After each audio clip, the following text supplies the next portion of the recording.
En 1859, l'astronome britannique Richard Carrington observait le Soleil et surveillait les taches solaires lorsqu'il remarqua un éclair de lumière vive provenant du Soleil, qui dura environ 5 minutes. Cela s'est avéré être la tempête solaire la plus intense de l'histoire, l'événement de Carrington. Le Soleil a envoyé une grande quantité de plasma chaud vers la Terre, causant d'importantes destructions.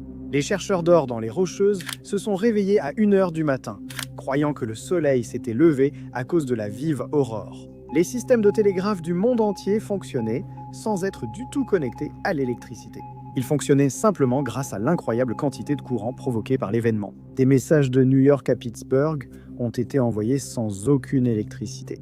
Ce qui est terrifiant, c'est que ces événements ne sont pas rares. Et je veux dire vraiment pas rares. Des aurores ont été observées partout dans le monde. Et même si normalement on s'attendrait à voir des aurores seulement dans des endroits comme l'Islande ou la Finlande, l'événement était si extrême que des aurores ont pu être observées même ici en Australie. Le journal local de cette région, le 7 septembre 1859, a même écrit « La plupart de nos lecteurs ont vu la semaine dernière, pendant 3 nuits à partir du coucher du soleil, illuminer le ciel d'une magnifique teinte rouge, l'aurore australe. En 2012, une super tempête solaire aussi puissante que l'événement de Carrington a frôlé la Terre de justesse, à seulement 12 jours près. Ces événements surviennent par cycle. Tous les 11 ans, le champ magnétique du Soleil s'inverse complètement, ce qui provoque une énorme activité solaire. Et nous entrons actuellement dans le prochain maximum solaire. La vraie question est, que se passerait-il si l'événement de Carrington survenait aujourd'hui ? Parce qu'à l'ère moderne, tout repose sur l'électricité. Les lumières chez nous, les téléphones et même aujourd'hui, de nombreuses voitures dépendent de l'électricité. Alors comment pourrions-nous nous remettre si le réseau énergétique mondial était hors ligne pendant plusieurs années ? Ces événements dégagent une énergie incroyable. L'éruption de Carrington a dégagé 4 fois 10 puissance 32 et rien que d'énergie. Ceci équivaut à peu près à 700 milliards de bombes nucléaires de la taille de Little Boy, la bombe d'Hiroshima. Une étude de 2013 a estimé que les pannes électriques causées par un événement de niveau Carrington coûteraient 2,6 billions de dollars rien que pour l'industrie énergétique nord-américaine. Il pourrait y avoir des coupures de courant mondiales durant des années. Pour la première fois depuis des siècles, il n'y aurait plus aucune lumière dans le monde. Je veux dire, appelez-moi égoïste, mais pouvez-vous imaginer la vue que tout le monde aurait sur les étoiles la nuit ? Cette panne générale se produirait parce que l'événement endommagerait ces transformateurs à très haute tension qui sont incroyablement difficiles à remplacer. Mais qu'en est-il de nos activités spatiales ? Quel impact un tel événement aurait-il sur les satellites, fusées et télescopes ? Si cela se produisait alors que des personnes travaillaient sur la base lunaire comme prévu par la National Aeronautics and Space Administration, cela leur causerait d'énormes problèmes, car ce type de rayonnement n'est pas du tout bénéfique pour le corps humain. Les satellites en orbite haute, au-dessus de la Terre, sont aussi en danger. Ces satellites sont frappés par des particules à haute énergie, ce qui les endommage.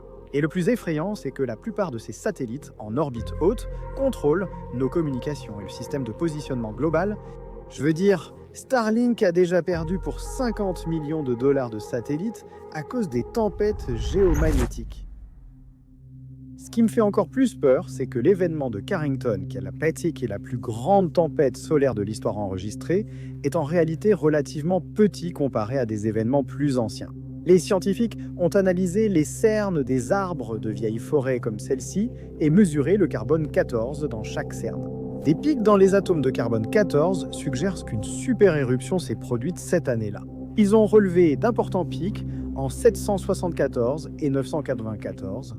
Pour que ces événements apparaissent dans les cernes des arbres, ils auraient dû être bien plus importants, peut-être 10 à 100 fois plus que l'événement de Carrington. Pourquoi ces événements incroyables continuent-ils ? Et pourquoi est-ce que je pense que nous entrons dans la période la plus dangereuse pour l'activité solaire de toute la décennie ? Comme les saisons, le Soleil suit aussi des cycles. Tous les 11 ans, l'inversion du champ magnétique solaire accroît l'activité du Soleil. Pendant ces maximums, le Soleil est extrêmement actif et émet régulièrement des éjections de masse coronale. Notre cycle actuel a commencé en 2019 et atteindra son maximum en 2025. Nous ne comprenons pas encore totalement ces cycles et continuons d'apprendre. Mais une chose est sûre, nous devons être prêts pour 2025. Eh bien, je suppose que la question ultime est que pouvons-nous réellement faire pour nous protéger? Tout commence par la détection pour avertir chacun au plus tôt. Grâce au vaisseau Solar and Heliospheric Observatory, nous surveillons en continu ces éjections de masse pour vérifier si elles nous visent. Quand nous en voyons une venir, nous pouvons prévoir son arrivée. Et en fonction de la vitesse, cela nous donne normalement entre 12 et 48 heures de préavis. Ce temps est précieux, alors chacun devra agir vite. Les gouvernements doivent déclencher les alarmes et ordonner la coupure et la déconnexion de tous les réseaux électriques. Tout le monde devra débrancher ses appareils électroniques et envelopper ses téléphones et autres petits appareils dans du papier aluminium pour éviter qu'ils ne soient grillés. Les satellites mains seront placés en mode sécurité pour les protéger contre les dommages. Si tout est fait rapidement, nous pourrons reconnecter le réseau et tout redémarrer. Les hôpitaux et autres services d'urgence ont besoin d'électricité. Dans ces conditions, ils n'ont tout simplement pas accès à l'électricité nécessaire. Donc des gens mourraient probablement à cause de cela. Votre voiture fonctionnerait sans doute, mais de nombreux composants électroniques seraient complètement grillés. Les écrans, les ports de chargement et les caméras de recul seraient probablement tous détruits. Les chances ne sont pas extrêmement élevées, mais le danger est bel et bien réel.